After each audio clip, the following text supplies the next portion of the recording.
Hi, I'm Jennifer Gilmour, and I'm an author and advocate for women in abusive relationships. I have personally experienced an abusive relationship, and even though it was quite some time ago now, I still deal with the memories and the flashbacks and the triggers of everyday life from that relationship. Going back, when I left that relationship, I was in denial about what had happened to me, and I'd got into a new relationship, and it was that new relationship, my new partner had said that relationship was abusive and it wasn't right, and he encouraged me to go out and find some support. Now, it took me a little while. I was 9 months out of the relationship when I accessed some support in the form of a programme. Now, this was just local to my area, and I went on a domestic abuse awareness programme.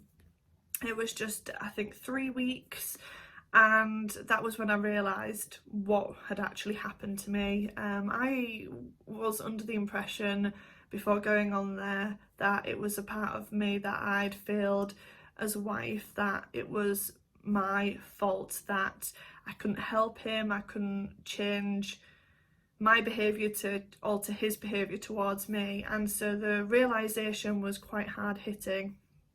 I then went on to a recovery programme, and that was what made a huge difference to my life.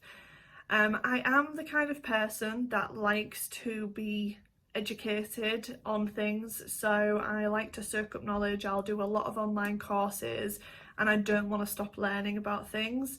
So I had actually self-referred myself for this programme, which is probably quite unusual for somebody who's experienced domestic abuse, and it was probably the best decision that I made. So this programme I went on was 14 weeks long. It was called the Brave course, but it is in fact a part of Rockpool Life, and they deliver trauma-informed programmes not just for domestic abuse. It's a recovery toolkit, so you get given the tools over the 14 weeks to be able to move forward in your life, and I found the course completely life-changing. I have spoken about it quite a bit, and I'm proud and honoured to be able to correspond with Rockpool and have been able to thank them personally myself. So I went on this programme and I learnt the tools. I felt so much better that I wasn't the only person, and I think that was the biggest lesson for me in my journey, was that I felt I was quite unique to have experienced what I had gone through. And looking at my relationship and what I went through, I experienced predominantly coercive control.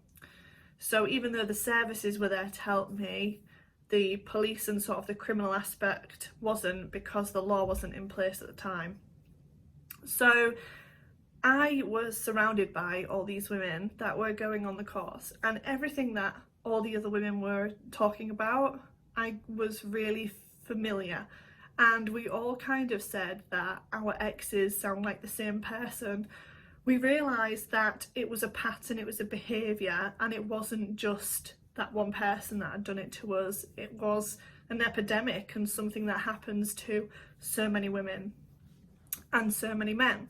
So if we look at the statistics, it's 1 in 4 women and 1 in 6 men. So for me at that moment in that programme, I thought, hang on a minute, if that's the statistic and if that's what we're looking at, and I'm now educating myself on how to get over this form of abuse, and also how to look out for the signs in case I go into another abusive relationship, I thought, it's so common. Why does nobody talk about it? And why am I here now? Why wasn't I given the signs and the symptoms way before entering a relationship? And so that's the moment when I started to think about what I could do, and should I be silent about my experience. And the last session in the course was about our future, and that's when it came to me that I was going to write my first publication, and that I was going to educate people through a form of entertainment. It's not a leaflet, it's not a pamphlet, and it's not full of jargon. It's a journey you go on with the main character. It's a work of fiction, and you come out of it perhaps understanding a bit more about emotional abuse than you would have done before. And for me it was really important as well, because it's so hard for me to explain to my family members at that time and my friends and whoever else that sort of came into my life. And so this was a really good way to basically do it for me. So here it is. This is Isolation Junction, and it was published in, let me get this right, 2016. This is the second edition, and I am so proud of this because this has helped so many people. And without that recovery program by Rockpool, I wouldn't be here today. And I think for me, the importance of accessing support and accessing those kinds of programs that can help people move forward is just imperative, because nobody should have to feel like it was their fault. Nobody should have to have experienced something like domestic abuse and still have the burden and the weight on their shoulders that they feel that it was because of them, because it wasn't. It wasn't because of me. It was him and everything that made up him. He had a choice and he chose to abuse me. So that's my first video and my point of view. Thank you so much for watching, and I hope this has helped a little. I'm looking forward to recording some more videos on domestic abuse and how I've put tools into place to recover as well. And every time I finish a video, I end with one thing, and I always say, together we are louder.